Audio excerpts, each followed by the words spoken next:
Happy New Year!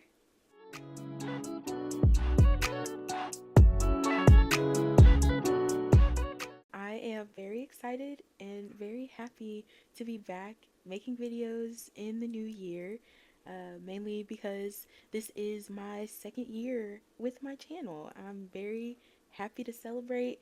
The technical channel versary was January 15th, but it's been a few days since then, and I didn't really have time to film and post anything for my channel versary. But I am doing it now, and I also want to celebrate and say thank you to all of you that have been helping me build my community. I am so grateful for all 50 of you, and it really means a lot that you all have stayed with me and supported when you can. And I'm just really grateful for this community that we're building together to talk about books and life and other cool interests. To celebrate having 50 subscribers and to 2 years on this channel, I wanted to talk about my favorite audiobooks that I read or listened to last year. Check the trigger warnings before you read or listen to any of the books that I recommend, please. That is your responsibility, and I have warned you. Grab a drink, grab a snack, get cozy. I have tea in my poo mug, my passion fruit green tea, and I call this my blanket jacket. I don't know what the official name of this sweater jacket thing is, but it's very comfortable, very cozy, and I feel like it's a good vibe for all of the books that we're going to be talking about today. Wait, first of all, look at my nails. They're so cute. Look at that rock. That's cute too. Look at my nails. I got them done Monday, and they look so nice. My girl was like, we can try. So we tried, and she delivered. Very, very happy with her. We're going to start with Ring Shout by P. Jelly Clark. And the synopsis is, in America, demons wear white hoods. In 1915, the birth of a nation casts a spell across America, swelling the Klan's ranks and drinking deep from the darkest thoughts of white folk. All across the nation they ride, spreading fear and violence among the vulnerable. They plan to bring hell to earth, but even Ku Kluxes can die. Standing in their way is Maurice Boudreaux and her fellow resistance fighters, a foul-mouthed sharpshooter and a Harlem hellfighter. Armed with blade, bullet, and bomb, they hunt their hunters and send the Klan's demons straight to hell. But something awful's brewing in Macon, and the war on hell is about to heat up. Can Maurice stop the Klan before it ends the world? This book was so good, and I talked about it last year, and my mom got me the physical copy, so shout out to mom, because it's just honestly that great of a book, and P. Jelly Clark writes books for people that see when they read. I am one of those people, and I thoroughly enjoyed listening to this book. I think it created a completely different atmospheric, that's the word I'm looking for, atmospheric experience as I was reading or listening to this book. And a lot of the notes and conversations that are discussed are just extremely valuable and needed and necessary, especially in today's climate. Well, honestly, in the entire history of America, I would say, which is honestly kind of sad. So, a few main notes that I took from this book were not giving others our pain to use as power over us. We are the only ones that can understand our pain and use that to motivate change. Specifically, this one, help may come from somewhere that is least expected. And yeah, this book got 4 stars for me. I really enjoyed it. It would have gotten 5 had we had more time and explanations for different plot points, but it is a novella, so it's a bit shorter, and you're not gonna have all of the explanations that you're expecting, which I think it still works for the story, but it still would have been nice to have a little bit more time with all of the characters. The next audiobook that I listened to was very heavy and hard to get through, and it took me a while to listen to, especially the way that it was narrated, because it is such heavy material. But Monday's Not Coming by Tiffany D. Jackson is an extremely intricate and sensitive story about, specifically about child abuse. The way Tiffany D. Jackson writes her characters, specifically unreliable narrators, is something that I admire so deeply, because Tiffany D. Jackson is a writer, one of my favorite authors ever, and this book is so, one, unsettling, two, heart-wrenching, and 3, just sad. I guess heart-wrenching and sad could be the same thing, or are the same thing, but still, it makes you feel so many different things at one time, and Tiffany is just so good.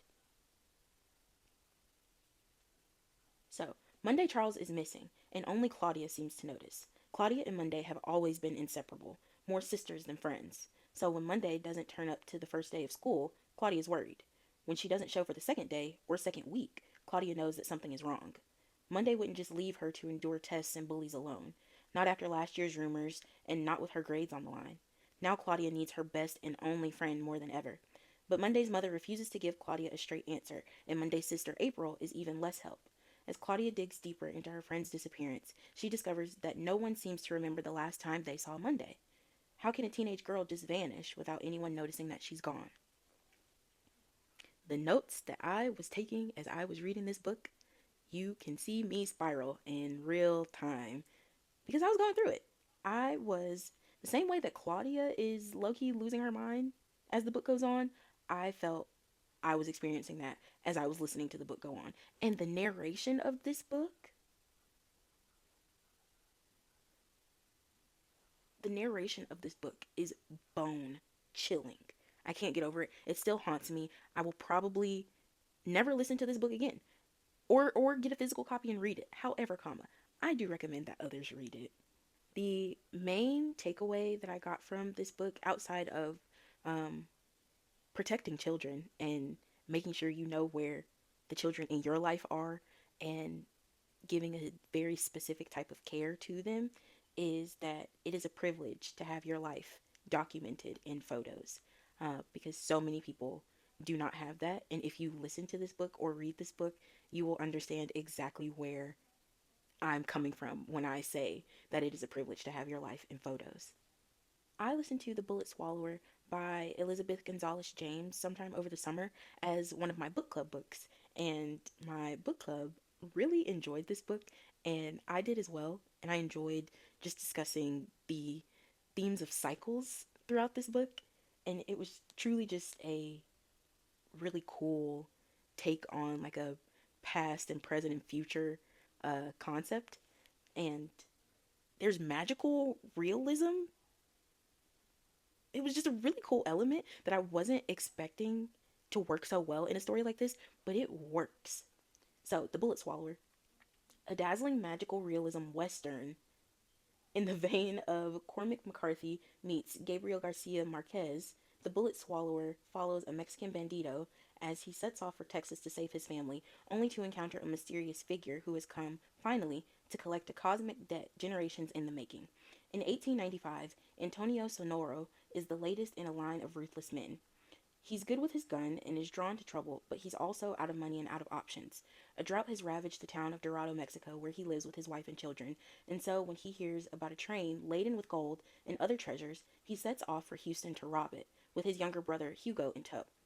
But when the heist goes awry and Hugo is killed by the Texas Rangers, Antonio finds himself launched into a quest for revenge that endangers not only his life and his family, but his eternal soul.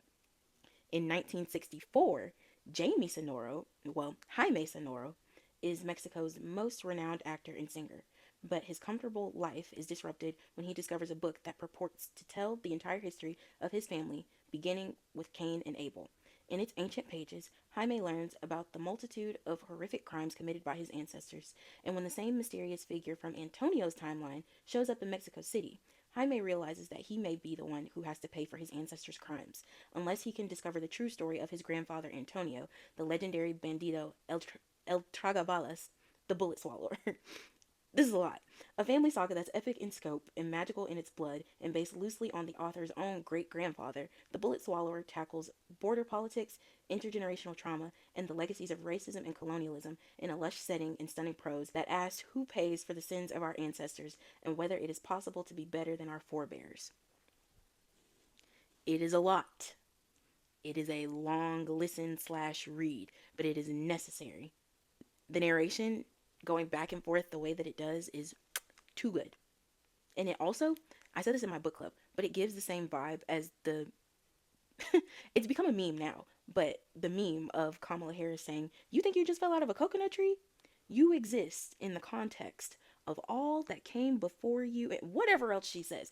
It gives that same vibe, and it's actually perfect. It's very, very much on the nose for everything that she said. Like, you really do exist in the context of all that came before you. You're just a product of it.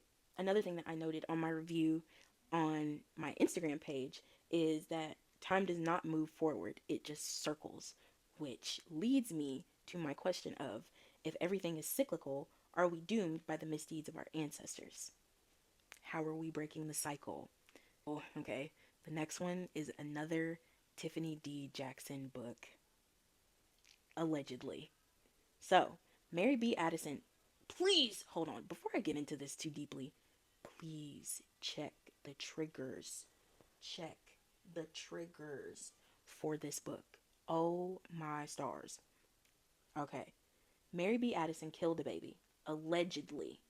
She didn't say much in that first interview with detectives, and the media filled in the only blanks that mattered. A white baby had died while under the care of a church-going black woman and her 9-year-old daughter. The public convicted Mary, and the jury made it official. But did she do it? She wouldn't say. Mary survived 6 years in baby jail before being dumped in a group home. The house isn't really home. No place where you fear for your life can be considered a home. Home is Ted, who she meets on assignment at a nursing home. There wasn't a point to setting the record straight before, but now she's got Ted and their unborn child to think about. When the state threatens to take her baby, Mary must find the voice to fight her past, and her fate lies in the hands of the one person she distrusts the most, her mama. No one knows the real mama, but who really knows the real Mary? This book had me screaming at the walls. Literally crying, screaming, throwing up. Read the book. I didn't take any notes on it because I was in shock the entire time, and I really didn't give myself enough time to process and grieve everything that I was reading and just understand. Like, Mary is in sheer terror for a good part of the book. I was in sheer terror listening to the entire book. Listen to it, read it, lose your mind. Yes, I mentioned it on this channel before. Akwaeke Mezi is my favorite author, and Freshwater is their debut novel, and I listened to it last year in like August, September, and it rocked me. Rocked. If you are interested in possible happenings in the spiritual realm and want a take on how the gods or spirits respond to those that are going about life in this realm, give this book a listen or a read. You might enjoy it. You might get some new perspectives. You might experience an existential crisis like I did. So, an extraordinary debut novel, Freshwater explores the surreal experience of having a fractured self. It centers around a young Nigerian woman, Ada, who develops separate selves within her as a result of being born with one foot on the other side. Unsettling, heart-wrenching, dark, and powerful, Freshwater is a sharp evocation of a rare way of experiencing the world, one that illuminates how we all construct our identities. Ada begins her life in the south of Nigeria as a troubled baby and a source of deep concern to her family. Her parents, Saul and Sachi, successfully prayed her into existence, but as she grows into a volatile and splintered child, it becomes clear that something went terribly awry. When Ada comes of age and moves to America for college, the group of selves within her grows in power and agency. A traumatic assault leads to a crystallization of her alternate selves, Asagata and St. Vincent. As Ada fades into the background of her own mind and these selves, now protective, now hedonistic, move into control, Ada's life spirals in a dark and dangerous direction. Narrated by the various selves within Ada and based in the author's realities, Freshwater dazzles with ferocious energy and serpentine grace, heralding the arrival of a fierce new literary voice. I went through it. I went through hell listening to this book, and I told myself that I was going to listen to it again because Akwaeke Mezi writes with such imagery heavy wording, but I couldn't do it. I couldn't. No. One time was enough for me. Some of my favorite lines from this book include, oftentimes, the only God that listens to your prayer is the one that intends to answer. Crazy thing to say. And no one held my hand as I listened to that. Yeah, it was a crazy thing to say pretty early on in the book. So that pretty much sets the tone for the rest of the book.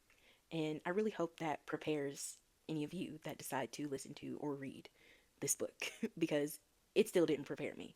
Another line that really just blew my mind was, it was as if staying alive gave everyone else time to leave you, which, real, relatable. Some other things that I took away from this book include um, just understanding that you are too good to be true. You, in this existence, you are beyond somebody's wildest dreams, and you're too good to be true. All the things that you do, all the things that you are going to do, are so just beyond comprehension and what you can expect, and that's too good to be true.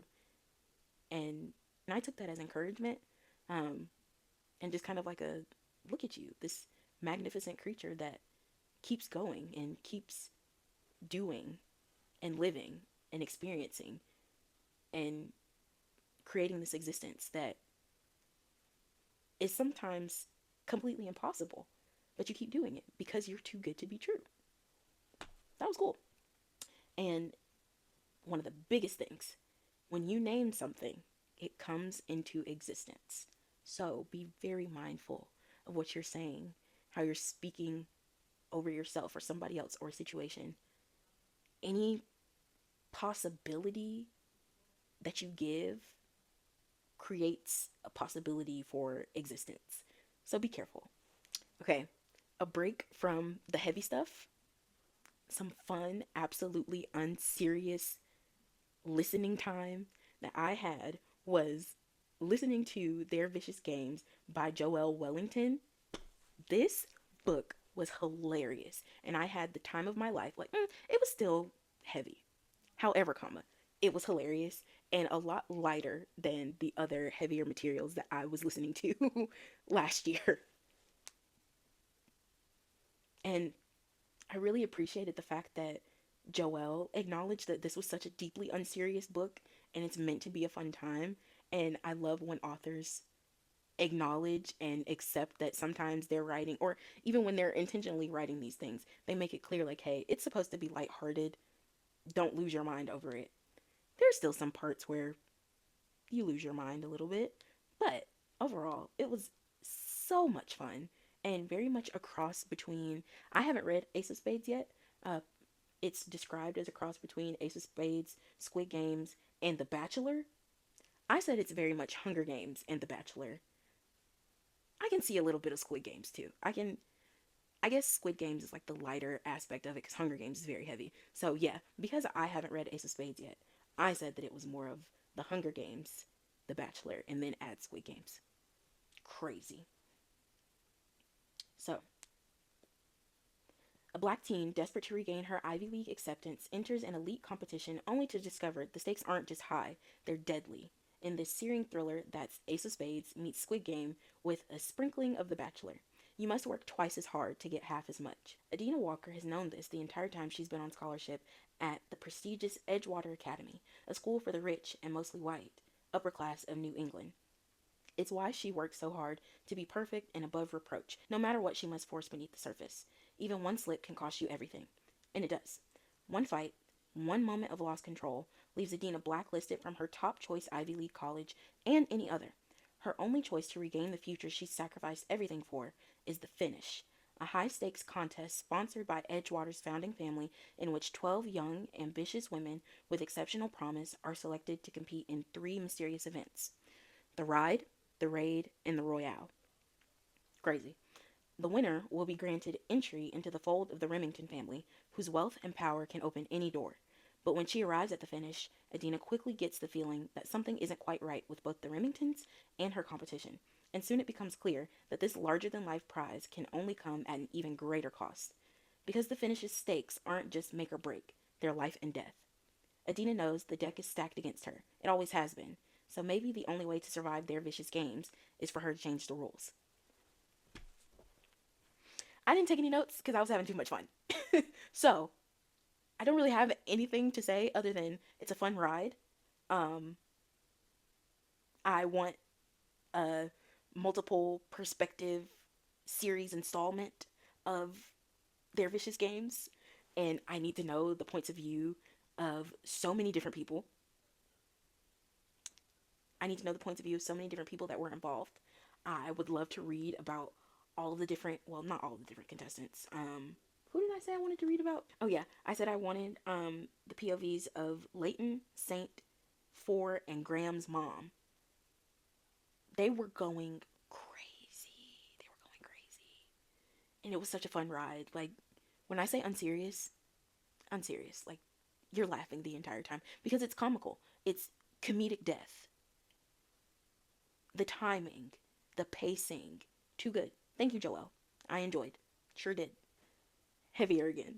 The next book is Grown. Again, Tiffany D. Jackson. Tiffany D. Jackson is very good at writing material that is heavy and will have you crying, screaming, and throwing up by the end of it. Or just from the start. So, Grown, okay? Author Tiffany D. Jackson delivers another ripped from the headlines mystery that exposes horrific secrets hiding behind the limelight and embraces the power of a young woman's voice. When legendary R&B artist Corey Fields spots Enchanted Jones at an audition, her dreams of being a famous singer take flight, until Enchanted wakes up with blood on her hands and zero memory of the previous night. Who killed Corey Fields?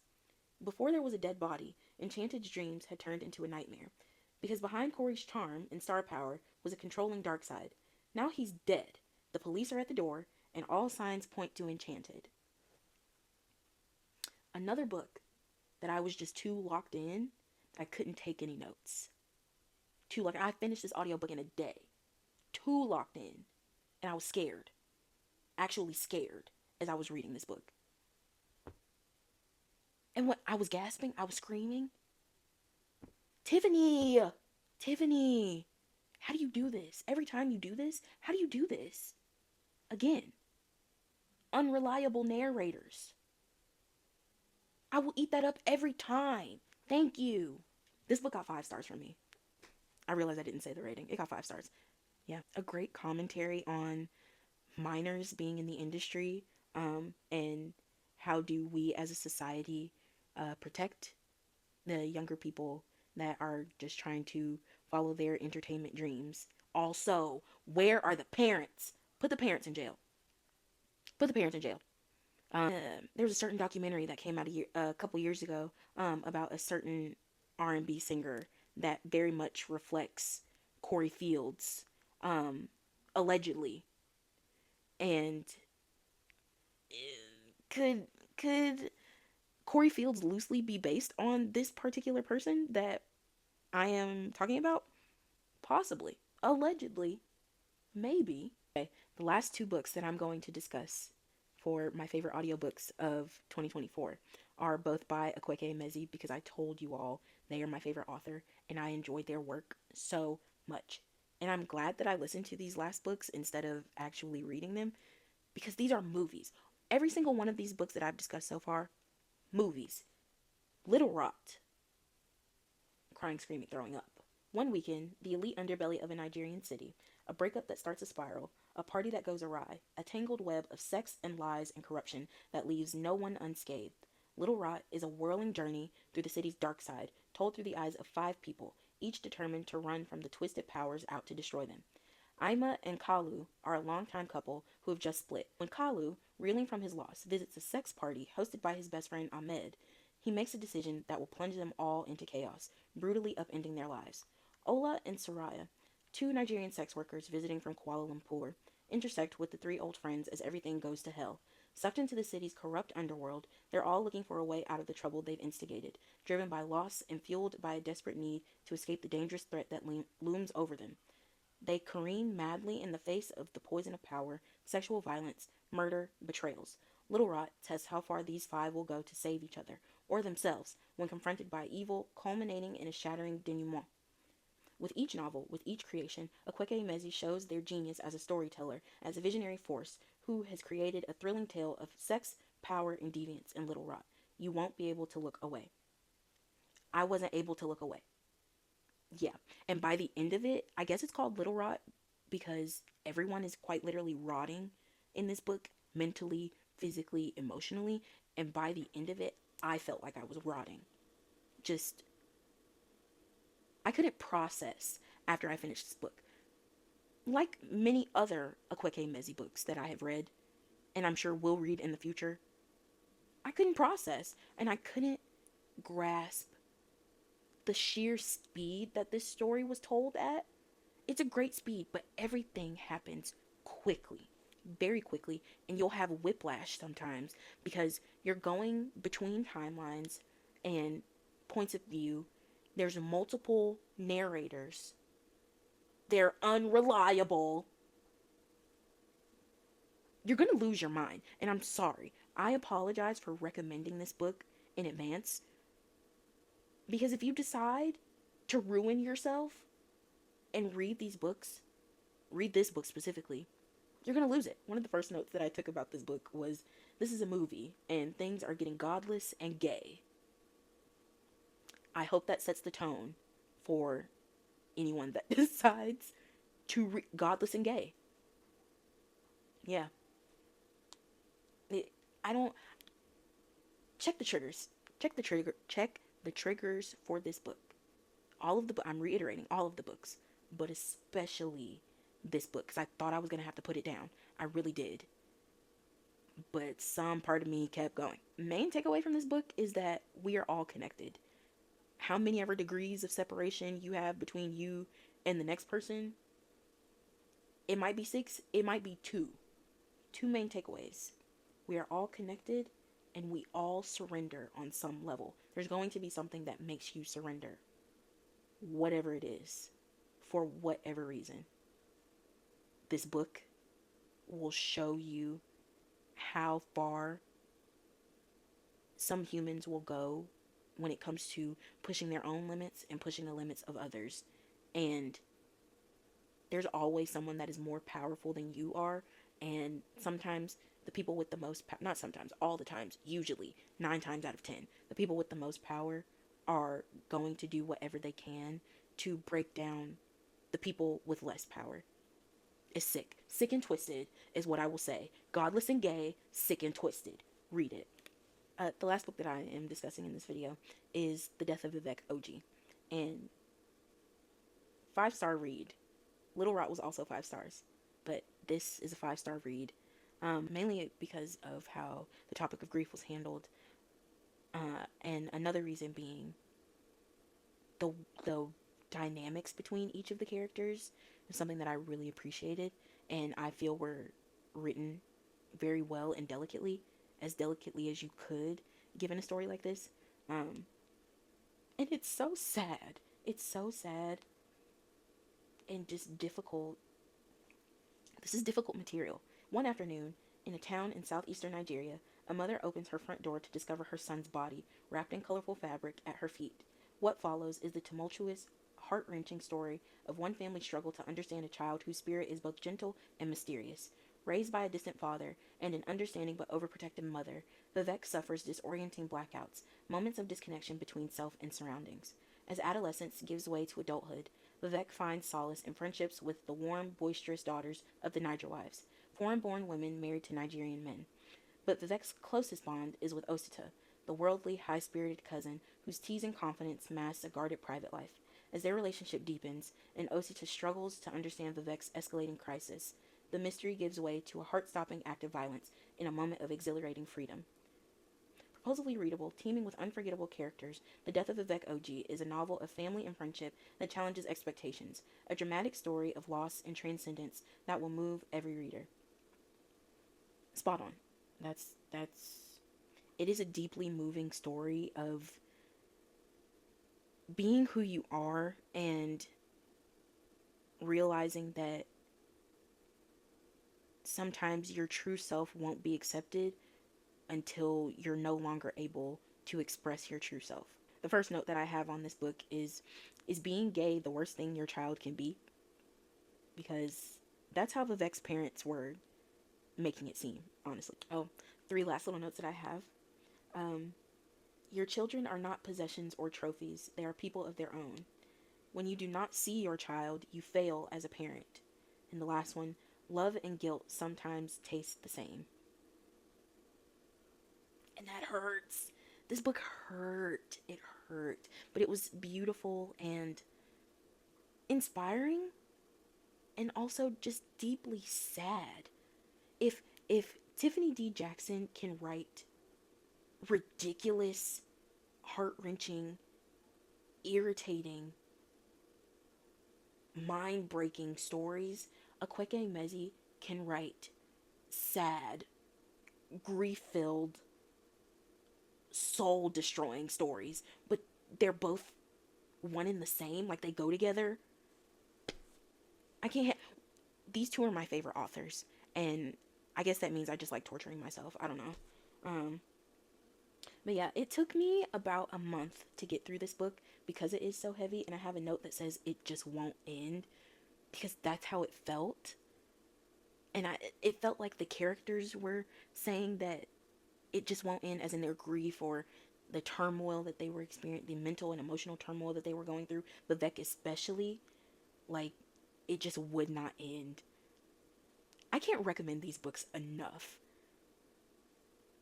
I can't recommend these books enough because of the emotions that each of them evoke, like the encouragement and the fulfillment, but also the existential crisis and the sadness and just sheer mental gymnastics that you go through with any of these books.